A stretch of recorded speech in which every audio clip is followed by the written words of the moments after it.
but spare my friend. She's a virgin. Got her phone number? You think that's funny? Hey, no, man. No, hey, just a little Halloween prank, okay? Definitely not funny. Somebody could easily be dead right now. Fortunately, we're lousy cops. Sorry. Hey, guys. Hey. Look what I found.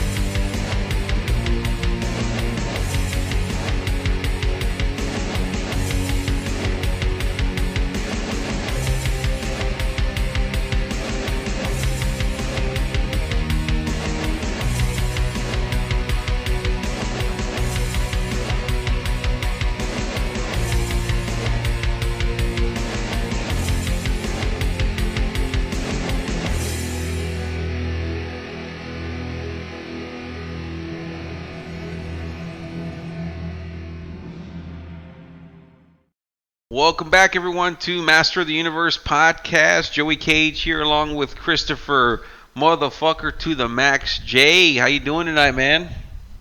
It's all good, man. It's all good. Today we're going to be talking about Halloween 5, The Revenge of Michael Myers, released very quickly, 1989, on October 13th, a little bit earlier than usual. And that was a Friday the 13th, by the way. Oh, it was? Well, son of a bitch, dude. You got a hell of a calendar over there. So before we get into the plot of the movie, guys, if you're checking us out on YouTube, subscribe. We're on iTunes, Podbean. What's the other one? Google what? Google Podcasts, Spotify, and hopefully soon to be Stitcher. Stitcher, all that shit. So if you're on different platforms, you can find us there. Our artwork's done by ManBeast01 on Instagram. Gabe Rodriguez, ManBeast01. Always got to give him a shout for the artwork he does. If you're into horror movies, he does all kinds of shit like that, retro stuff. So check him out. So thanks a lot, Gabe. And thanks, Liz. Now, Chris, tell us a little about Halloween 5, The Revenge of Michael Myers. Help me now. We both know he's alive. But you know where he is. Halloween 5. This time, they're ready. This time, he's unmasked. And this time, he's back with a vengeance. Halloween 5, The Revenge of Michael Myers. On October 13, 1989, budget of $6 million, did $11.6 million at the box office. So it did profit, but not quite as well as the other ones did. Now here's where we begin. On October 31st, 1988, which by the way was a Tuesday, Michael Myers is shot and falls down a mine shaft. So we're going to find out that that pit he fell into at the end of part 4, that was a old mine shaft, but I guess this was a coal mining town once upon a time. Sheriff Ben Meeker, the lynch mob of Haddonfield's truckers and state police tossed down dynamite to finish him off, so we didn't see that in part 4. Escaping into a nearby creek before the dynamite explodes, of course, Michael stumbles upon a local hermit and falls into a coma, placing himself in the hermit's care and being nursed back to health. And yeah, you see him try to strangle the dude, but he's just too weak and he can't, so he falls to the ground. 1 year later, on October 30th, 1989, Michael awakens, stabs the hermit to death with his knife, I guess no good deed goes unpunished, and returns to Haddonfield to find his niece, Jamie Lloyd, again, who narrowly avoided being killed by him the year before. Let's talk about the beginning of the film, dude. I was going to ask you, but I was like, I could have sworn they didn't throw fucking dynamite down that fucking mine shaft in part 4. Did you second guess yourself when you started this film? No, I didn't, because, it's like, okay, when you have sequels of movies that are closely, intricately connected like that, and they start off where the previous one ended, you know there's going to be a little bit of modification from exactly how that previous one ended. Back to the Future, same shit. Yeah. Yeah, they had a little extra. They had a little extra to get you over. Yeah, when I saw it, I was like, oh, wait a minute. Was this the way it ended or whatever? And then you see them floating down the river to the old guy's fucking little hangout or wherever, the hermit. And I was just laughing because I'm like, why the fuck is, like, Michael... Like, who the fuck's going to take care of some guy for a year just because, you know, like, all right, he's with me. But I mean, the thing, they don't show the year progressing and what he's doing for him over that year. I mean, for all we know, he could have just been laying there dead, and he was just making sure no one like kicked him or whatever, you know. But you would just let somebody lay there for a year? I mean, I would be like, maybe I should call the police or something. It's just, to me, lazy fucking writing. They're like, oh, we're gonna have Michael fall down the river, he survives, and have this fucker take care of him, and so he can just come back to life and kill him. I don't know. I just thought it was. I agree that it's lazy writing in that one respect at the beginning of this movie. I agree with that, but at the same time, it's not so far outside the realm of being able to suspend disbelief. It's not terribly out of there. I mean, yeah, I'm with you. If that happened to me, I'd be like, hello, state police. Yeah, come get this fucking guy who's been laying here for a year. Well, not even for a year, just a week. You know, 5 days, 3 days, get him the fuck out of my shop. It's like okay, this guy's, I mean, obviously he needs a real hospital, but let me just keep him here and keep his mask, you know, safe. Get him back over to you can box, yes, but Drago should not even be in the ring with this man. Yeah, like exactly, take him there, dude. But so, you know, we find out that Jamie was admitted to a children's hospital, and like, I think as soon as, like, he comes back to life and chokes out that motherfucker, she starts freaking out and screaming, and we find out that now she's, like, mute, like, has, like, psychological trauma. She's, like, you know, has nightmares and seizures, and she stabbed her. They got a fucking seismograph attached to her brain to, like, measure the intensity of dreams and shit. Yeah, and like, she's there because she had stabbed her foster mom with scissors, but like, we're supposed to be under the belief that it was because of Michael's influence and shit like that, and the foster mom survived, and all this bullshit. And Dr. Loomis, I guess, like, he's staying in Haddonfield now or whatever the fuck, and is trying to, and he's like aware of the whole psychic link, and he's as fucking traumatized as anybody by all this shit going on. Yeah, but the whole thing is, I'm like, well, the problem I have, we'll start getting into everything here, is that, like, you have Jamie Lloyd, who was, like, great in part 4, at least for me, and now we're going to bring her back. Like, the same problem I had with Halloween 2 is that you have Laurie Strode, badass character, you have fun, well, not ridiculously bad, but a character you liked or whatever, and you're going to bring her back basically disabled. You know, like, you're going to take all what made her good, her running away, now she can't run because she's fucked up. And now we have Jamie, who was already freaking out in the first one. Now she can't talk and she's having seizures. I mean, the whole film, I'm kind of like waiting for, you know, to be able to be attached to someone that I like.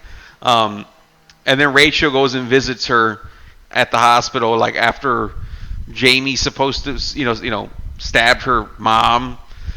And we have Tina come back that comes through the fucking window with the dog, and this movie's a fucking mess. I can't believe you like it. I'll just come out and fucking say it. Yeah, that's fine. So it doesn't bother me. But yeah, I actually thoroughly enjoy it because it's the kind of I did. It's the kind of scary like I grew up with. I want to know the scary you didn't grow up with. Well, no, but the thing is, like, I just thoroughly enjoyed it, and it just seems so much more fun, and it just seems so much more like, I don't know, just the chemicals in my brain reacted to this one better than part 4, but. And by the way, I think they use a different actress for Tina. It's this Wendy Kaplan, and she's finer than a mother. But yeah, I guess the amazing Catholic saint forgiveness powers of Rachel and Tina and Loomis and everybody to forgive Jamie for attempted murder, attempted manslaughter on her foster mother. But you know, she's only 8. What are you gonna do? Yeah, she is only. Is it a different actress than part? It has to be the same one, because I remember looking at it. I was like, oh, it is. It's the same actress, right? Yeah, it's Danielle Harris. No. I'm talking about Tina. Oh, Tina. No. That's definitely different. You can tell they're not the same person. This one here, part 5, is a girl named Wendy Kaplan. Oh wow, I thought that was the same chick, but fuck it, it's The Weeknd. Okay, but yeah, because they only showed her when they're in the car scene in part 4, and I was all like, oh, but I guess, just not really paying 100% attention to the different actresses, especially in part 4. I wasn't expecting her to be in part 5, so I really didn't like keep an eye out for her. Now I'm gonna be like looking out for it. Like I'm just gonna look for that one spot. But yeah, we have Tina coming back, from the original of part 4. And let's just get the fucking, what is it called, the whatever, out of the elephant out of the room, dude. So they kill fucking Rachel like right away, dude. You want to talk about that whole? They do, and that's the thing is, and as fucking Jamie is in the psychiatric hospital for children and having these psychotic dreams, and like people are. The town has decided to turn against her and throw bricks with notes like "die" and all this shit. Keep going, man. So, you're doing great. Loomis is thank you. And Loomis is fucking following Rachel over to her house and making sure she understands. Oh, and they got that Filipino coddling nurse, with Jamie. But yeah, so Rachel goes. So Rachel goes back to her house and she's just having a good old time. For all the trauma she's been through of your biological mother being, attempted murdered and, quasi supernatural fucking stalker killer and all this shit that she's been through, but she can, just listen to music and get dressed for dates and have a good time and all this crap. Yeah, exactly. I forgot about that shit now that you mention it. Yeah. Yeah, and she's got the boxer dog that everybody likes, and she's just in the house getting dressed and eating breakfast and all this shit and waiting for her friends to come over and hang out and all this stuff. And then you got the happy music playing in the background, and there's Michael Myers stalking outside the fucking house, waiting for her. And you like that shit? I do. That's the kind of scary I like. Is like the kind of shit like, man, I'm gonna be a lot more aware next time I'm alone at home because someone could be waiting outside to kill me or in my closet, stalking, and I don't even know it. That I love that shit. Like he got her on a 1-to-1 level in a confined space, which that's an old house in that movie. And those older houses, it's even more like that because the way floor. You got to remember, those of y'all listening, the way houses and apartments and all that shit is designed today, it's one big ass open room. But prior to the 90s, the way houses and apartments were built, they wanted every room to be walled off from each other, separate, distinct, etc. So you're going to walk down hallways and not know what you're going to run into when you go to the next room. And that adds to that fear element. That adds to that unknown, that surprise. And you can get to someone a lot more in that kind of environment than if it's one big open living room, kitchen, dining room, etc. And the only different rooms are the bathrooms and the bedrooms. So with all this bullshit happening, of course, like Jamie's supposed to have this telepathic link. So I guess she sees that, or she understands that Rachel's in danger. So she sends Loomis and the cops. And I can't stand the cops every time they come out. They actually have like music, boom, boom, boom, boom. They're let it in there, check that in and out, and top and bottom, and whatever the fuck bullshit they say. But yeah, and they got these character cops. This one too. Yeah, no, it's just, like I do like the suspense part of her like freaking out and getting away, but then for what? Just for, but what about whatever the dog's name is, and then he's running down the street with like a toy, and then she goes like, oh, stupid Jamie, like you don't have power. Like what's the point of giving her these powers? And this happens twice. She goes back into the house, she ends up getting killed. And then, like no one even knows about it. Tina and the other friend, the blonde chick, yeah. They go back into the house and they're like freaking each other out, like they run into each other, and no one knows fucking Rachel's dead till the end of the film when fucking Jamie, who's got this power that's supposedly she sees everything that's going on or whatever from Michael, and she doesn't know that he killed Rachel. So that's another problem I have with it. Is just like, okay, she has the powers, but she doesn't know that Michael killed Rachel, and that's the thing. Like I'll be honest with you. As much as I like this movie, I was disappointed that like no one stumbled across Rachel's body in this fucking after she dies, and no one stumbles across her body in that house because Tina goes to that house. Yeah, exactly. She goes there, and I mean, what the fuck did Michael? I guess Michael took her to the attic or whatever the fuck. That's why they didn't find her. Which we don't know until the end of the movie. But if they were supposed to hang out at Rachel's house, wouldn't they be like, Rachel, where the fuck's Rachel at? You know what I mean? Yeah, no, that is one thing that did kind of bug me a little bit. It wasn't a deal killer for me though. It didn't kill the deal, but I did keep saying that. And like once you get past that scene, nobody's bringing up Rachel again until the very end when they run into her at the attic. But Yeah. But so all that bullshit happens. We meet your favorite character, Mike, dude. And that's supposed to be Tina's boyfriend.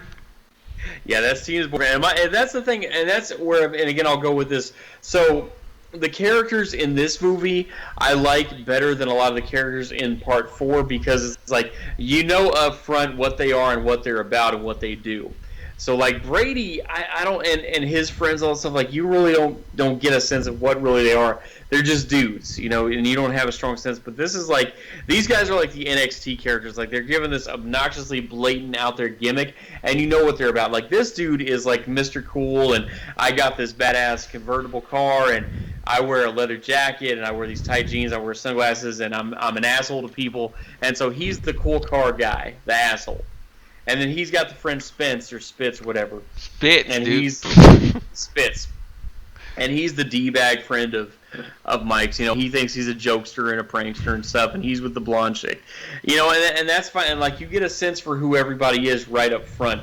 And it makes you want to hate the fucking Mike the car guy, because he's such an asshole. But, and it's the same thing here. And Tina, she's got a good rapport and got a good connection with Jamie. But then she's like all madly in love with Mike, and it's like, you're such a good person, you're such a nice person. Like, if I knew you, if you were a real person in real life, then I knew I'd like you. But you're so in love with this asshole. It's like.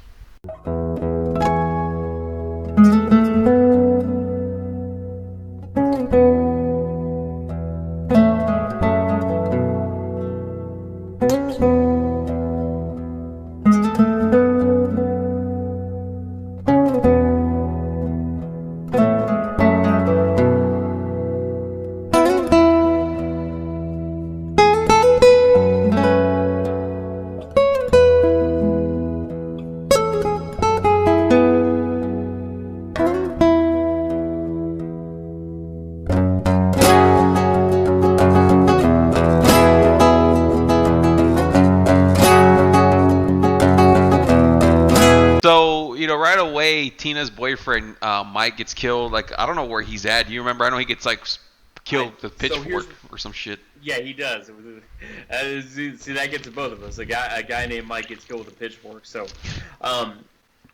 what happens there is Mike's friend Spitz works at the fucking, like, some kind of store and they sell beer.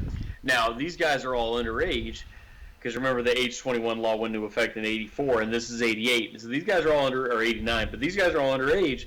But the thing is, they're going to have a Halloween party for teens with beer.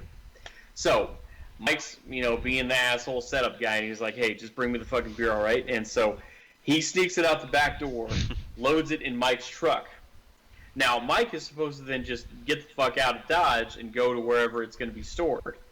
Problem is, another Mike, Michael Meyers, is there too, and he's got some fucking pitchfork, and he's scratching the paint. Now, an asshole like Mike, who's like in love with his car, like loves his car more than his woman, and you're scratching the paint on his ride, that's going to be a problem.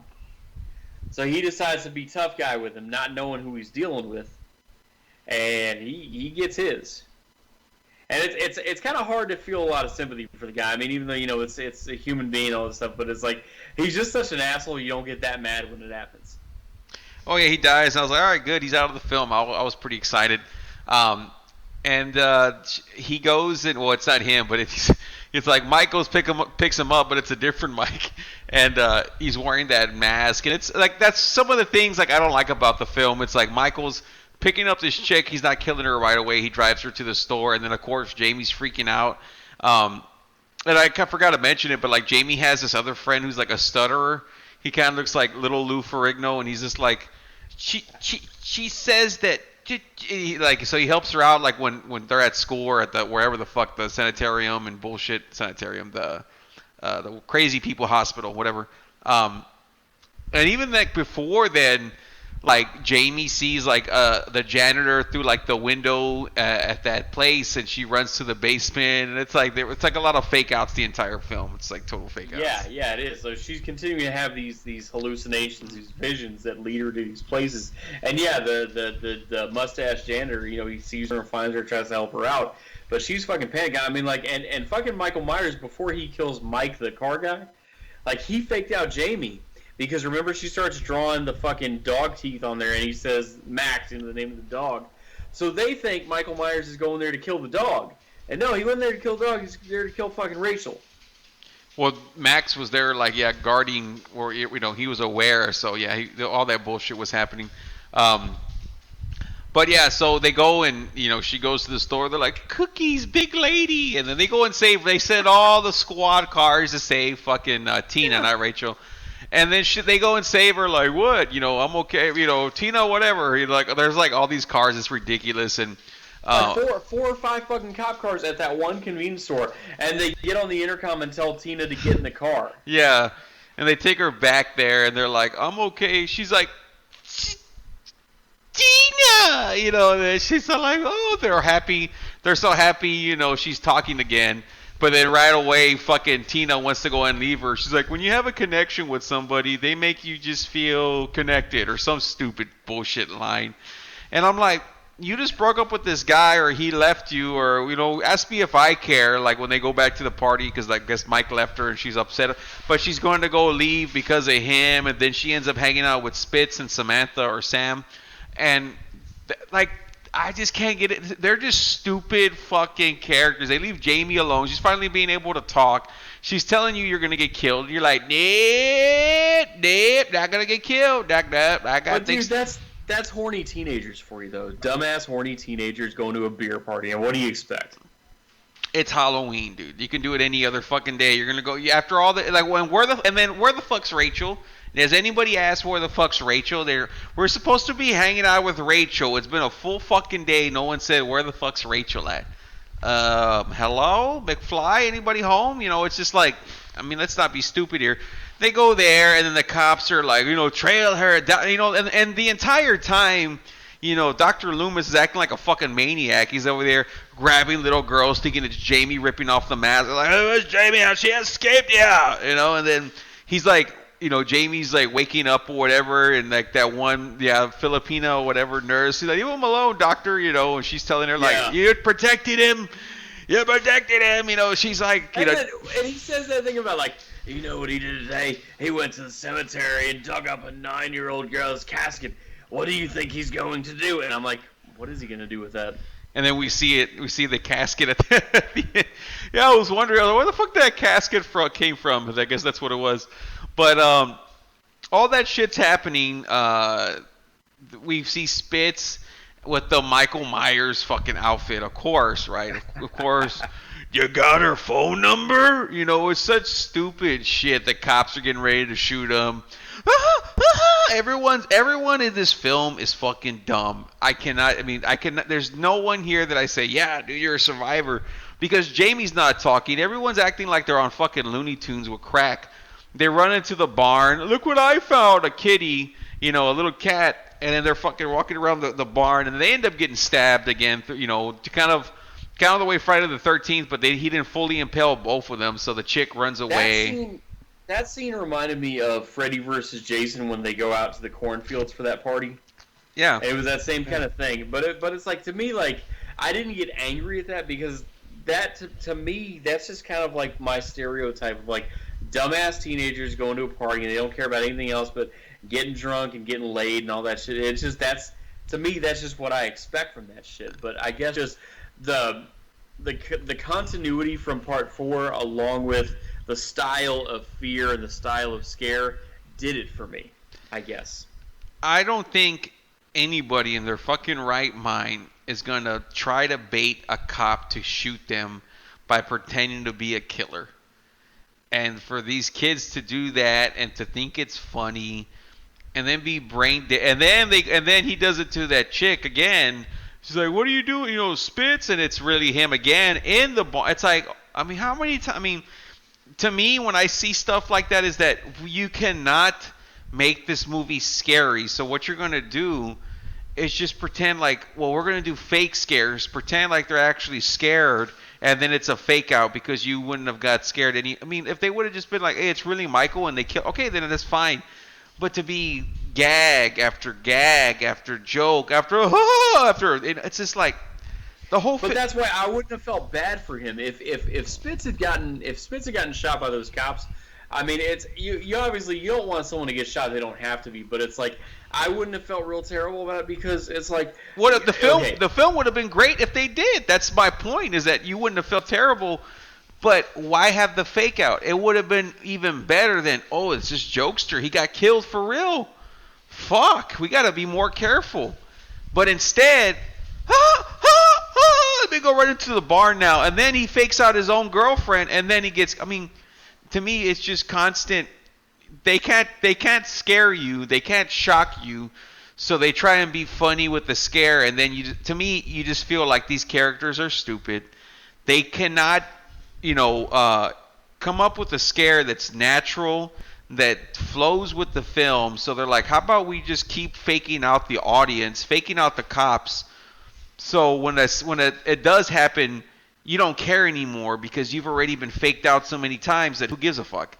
And I think the film would have been way better had they killed him, because why?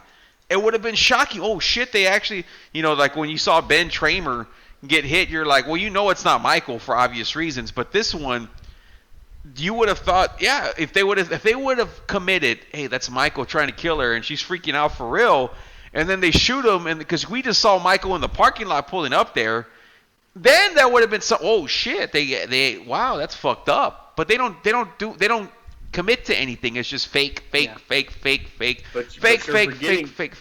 the whole film is just, we're gonna fake you out 30. Jamie's supposed to be saving everybody because she's a mind reader, but yet she doesn't save anybody. But see, all your points are valid points. I'm not disagreeing that they're not valid observations. But the thing is, like, none of that, and I know you're gonna think it's dumb, but none of that was a deal killer for me because I'm not saying I'm intrigued. Yeah, I'm not saying it's a deal killer, but why have somebody that's they can have a mental connection with somebody, so you can see that they're in danger, so she's able to warn you, but yet no one's saved because why? Fake out. That's why. Okay. So then, do movies like this need to do a better job of having a focus group? Someone like us who's going to critically analyze, say, if she has the power to do this, why isn't she doing this? Why is she just letting this? Yeah. Why even? Well, my whole point is, why even give her the power if she's not going to save anybody? Yeah. Okay. That's true too. Like, yeah, if she has the power, why isn't she doing this? Otherwise, if you don't want her saving people, don't give her the power. Then don't give her the power. Yeah, they go, she's right, and then okay, did you save her? No, there was nothing. She goes back, dies anyway. Tina, oh no, it was nothing. Goes back and dies. Well, why even do this? It's just, we're gonna fake you out, and then we're gonna fucking kill you anyway. It doesn't. At that point, when you have somebody that has powers that warns you that you shouldn't do it, and it happens to a character we like Rachel, and then it happens to someone we don't like Tina, and everyone's like making then it's just, to me, again, I know it's not you said a deal breaker, but what's the point of having any powers if you're just going to have the characters not listen, die anyway? We're going to have everyone act like, who cares? We're laughing at the cops. Everyone dies. I don't see where there's a payoff anywhere. Okay. It's just you're okay. We're going to give you these powers to see the future, but even though you can see the future, it doesn't matter, because even if you can change it, you can't change it. Even though you can. Okay, well then, why are we making a movie about having powers to see the future if you can't do anything about it? I mean, if you're going to do something like that, well then make about something else about not changing it. Even though if you have the power to see something, and you do have the ability to change it, but you have everyone still like, well, okay, well then I'm not committed to anybody, because you're like, oh, here goes another dumbass route. And then they bring in the fucking cat. Oh, I got a cat. Like, oh, here comes another gimmick. I mean, I just don't see anything good about Dr. Loomis. Is a fucking he's way scarier than Michael Myers.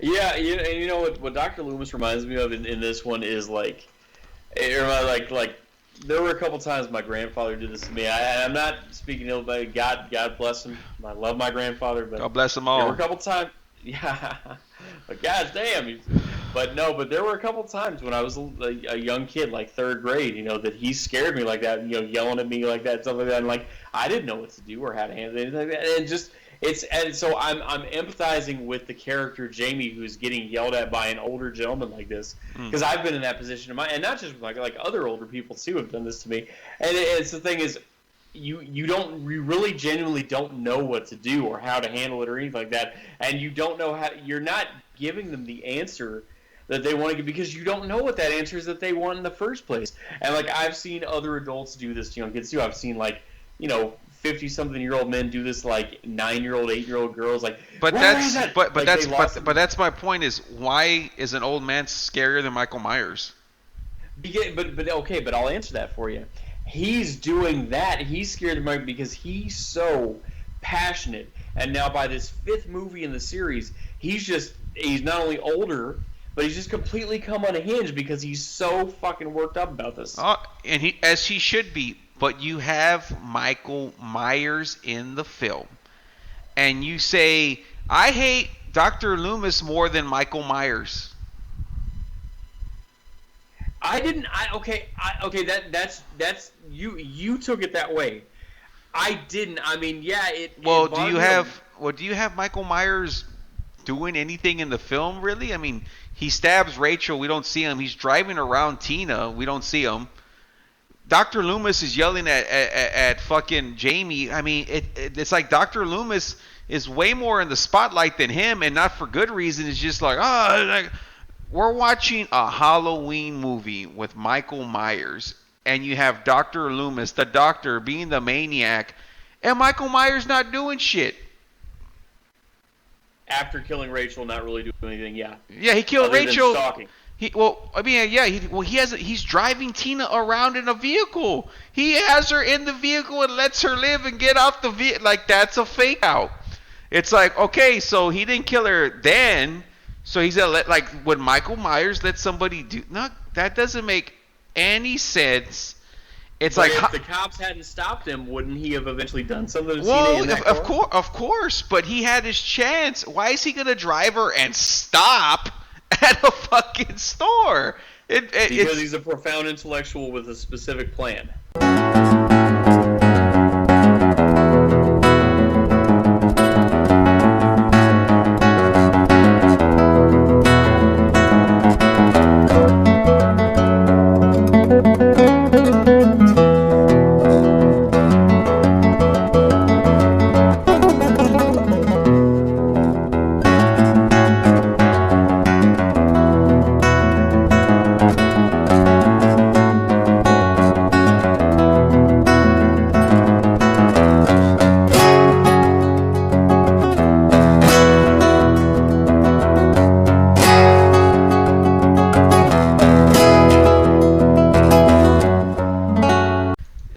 You're not going to defend this movie just because you want to defend it because you like it. You need to go ahead and you have to argue your point, because it's just like, you're saying that Michael Myers is going to let somebody live when they're in the car when he wants to kill them because he wants to. That's not Michael Myers. Michael Myers kills you when he snaps and he's just driving people around, letting them get off the car. That doesn't make, to me, you know what that is? It's, let me string you along. Okay, now I'm going to kill. Why? That's not Michael Myers. That's the dumbest thing I've ever seen in a horror film, is Michael Myers giving someone a ride to the store. Yeah, but I like that this movie is like, it's not like Part 4 where the whole community is up in arms against this guy trying to. Did he give anybody a ride in that film? He didn't.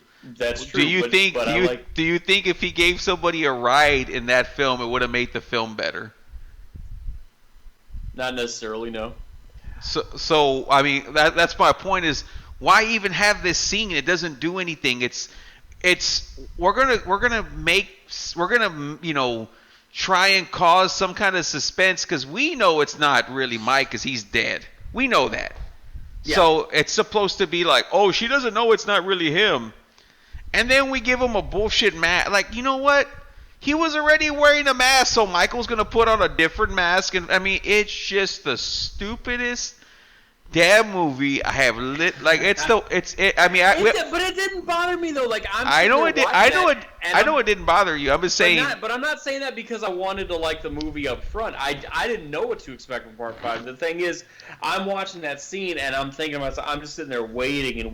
Like, how is Michael Myers going to kill this broad? And of course he didn't because the cop showed up and stopped him and all that stuff. But he had a whole chance to do it though. He probably had a specific plan. What was it? To wait till she got back into the car? I don't know. We'll never know. He killed her in the bar. No big deal. He did. That's true. So you would say that they just kind of played games this whole film.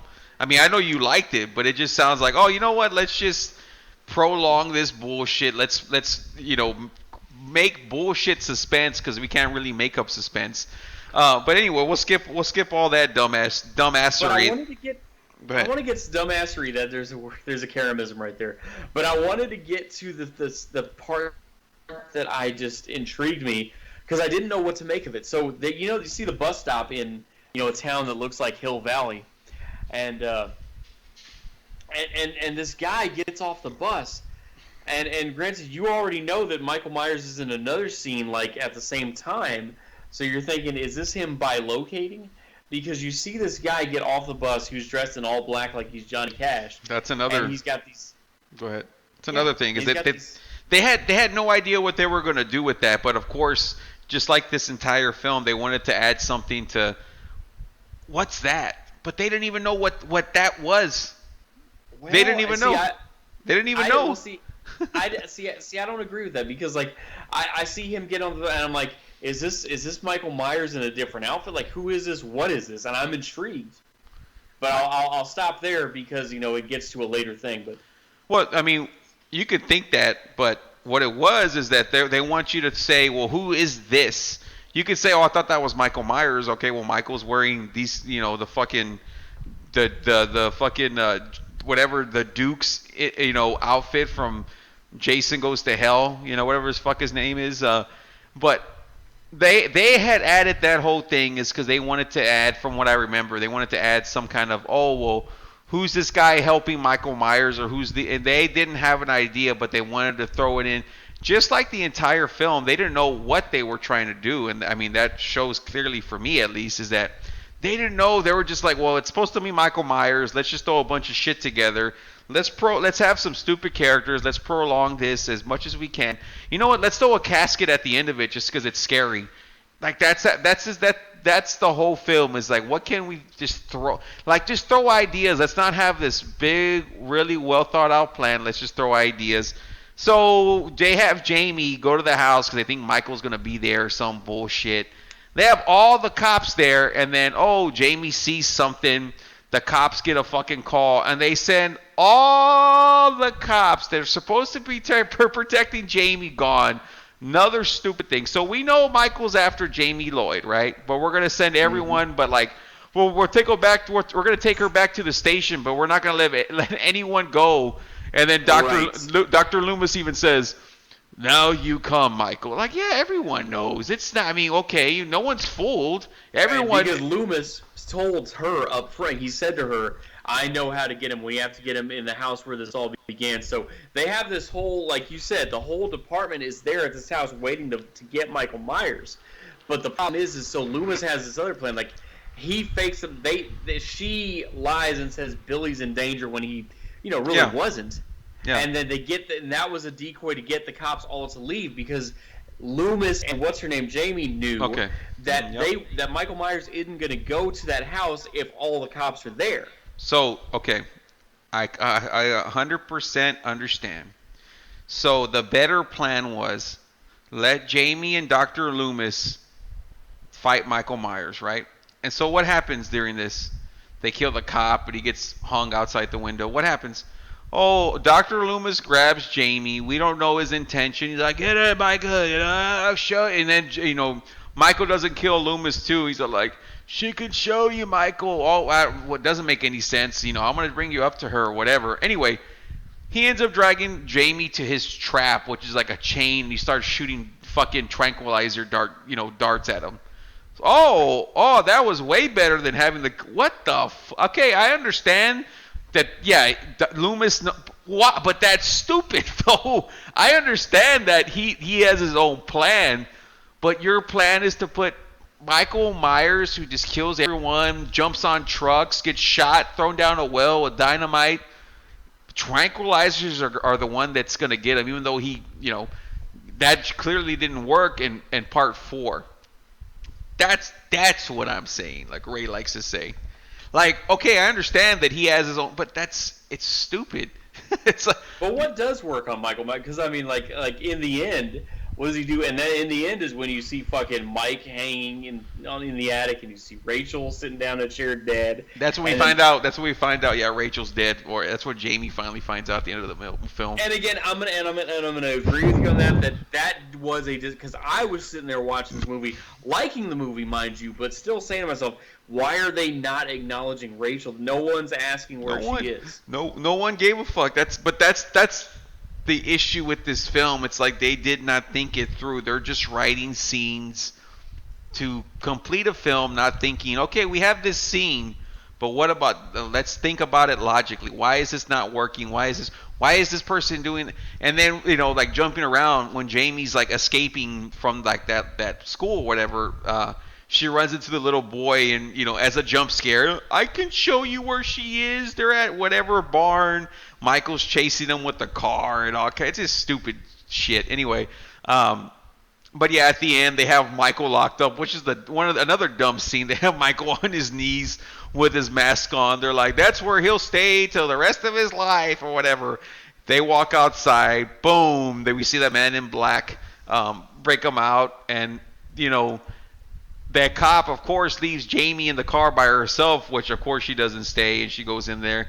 And the best part of the film, to me, was Jamie walking in there all fucking place all burned down, basically. She's like, no. And then it ends. That was the best part of the whole film for me. She says, when they say, and that he's behind bars, and that's where he'll stay, and that's where he'll die, and she goes, he'll never die, And then I like, and that's what I like is where this ending intrigued me so much, where I'm dying to see part 6 now. Even though it's 6 years after the fact, they probably fucked it up, but still I want to see, because this man in black with the silver tip boots that we've been seeing a couple times laced throughout the movie, he suddenly fires automatic rifle fire in the prison building, and then we see how he burned down the prison bars and gets Michael out of there. So now you're like, okay, now there's two. First we started with Scott Hall, a.k.a. Michael Myers. Now we've got Kevin Nash breaking him out. And now there's two of them now. So now we got two evil assholes. Who is this other guy?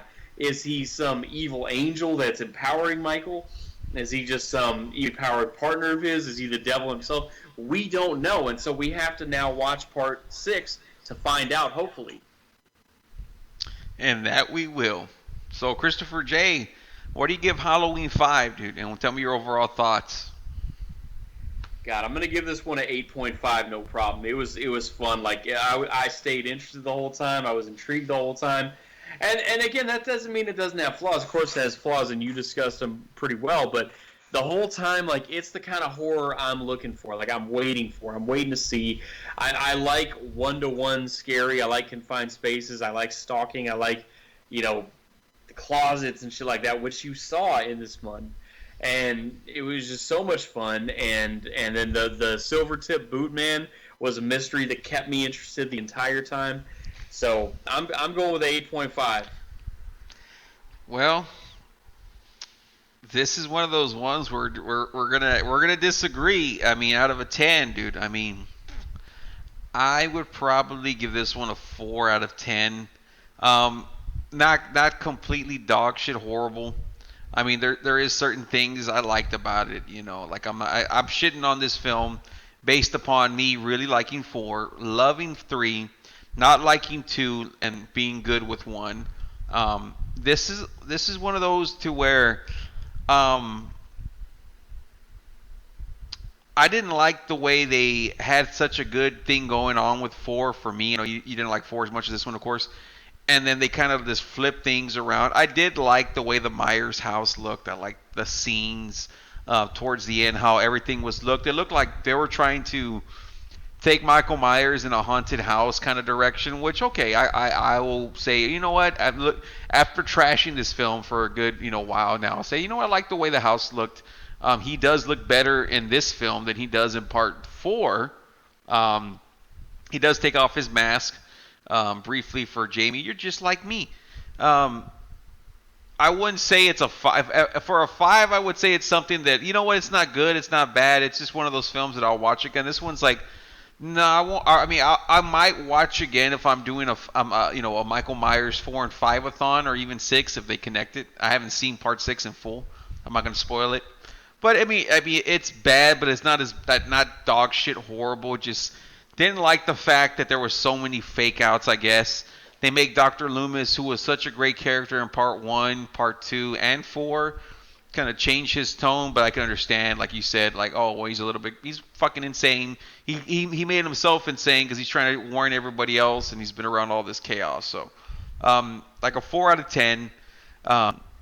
Definitely for me, my least favorite. Well, you know what? I say that, but I think I might actually like this one better than part 2, which is funny because people were like, part 2 for some people is probably their favorite.